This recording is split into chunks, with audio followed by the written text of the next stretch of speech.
शेतकऱ्यांसाठी 5 मोठ्या घोषणा 10 मे 2026 वार रविवार. चला पाहूया पहिली अपडेट.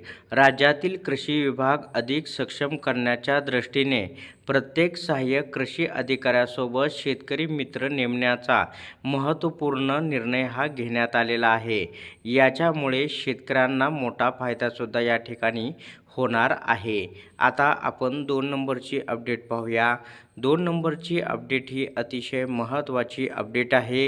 1 एप्रिलपर्यंत भारतीय अन्न महामंडळ अर्थात FCIच्या गोदामामध्ये गहू आणि तांदळाचा साठा 604 लाख टन असून हा साठा सरकारने निश्चित केलेल्या 210 लाख टन संरक्षित साठ्याच्या बफर स्टॉक तिप्पट असल्याचे सरकारी आकडेवारीवरून स्पष्ट झालेले आहे.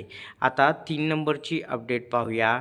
3 नंबरची अपडेट ही अतिशय महत्त्वाची अपडेट आहे. FRP वाढीनंतर आता कृषी मूल्य आणि किंमत आयोगाने ऊस आधारित इथेनॉलच्या दरात सुधारणा करण्याची शिफारस ही केंद्राकडे केलेली आहे. तसेच साखरेसाठी दुहेरी किंमत धोरण लागू करण्याचेही सूचना या ठिकाणी देण्यात आलेल्या आहेत. आता आपण 3 नंबरची अपडेट पाहणार आहोत. चॅनेलवरती नवीन असाल तर चॅनेलला लाईक व सबस्क्राईब करा, जेणेकरून अशा प्रकारच्या महत्त्वपूर्ण अपडेट आपल्यापर्यंत लवकर आणि वेळेत पोहोचतील. शेतकऱ्यांचे उत्पन्न वाढवण्यासाठी भाजीपाला आणि फळांच्या निर्यातीत वाढ करण्याची गरज असल्याचं प्रतिपादन केंद्रीय कृषी मंत्री शिवराजसिंह चौहान यांनी गुरुवारी केलेले आहे.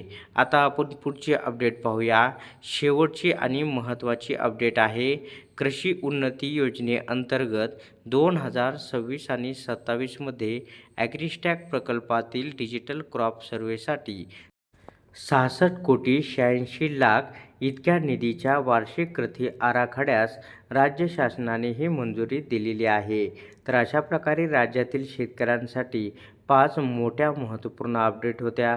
अशा प्रकारच्या महत्त्वपूर्ण अपडेट जाणून घेण्यासाठी आत्ताच आपल्या टेक मराठी रघु यूट्यूब चॅनलला जास्तीत जास्त शेअर व सबस्क्राईब करा.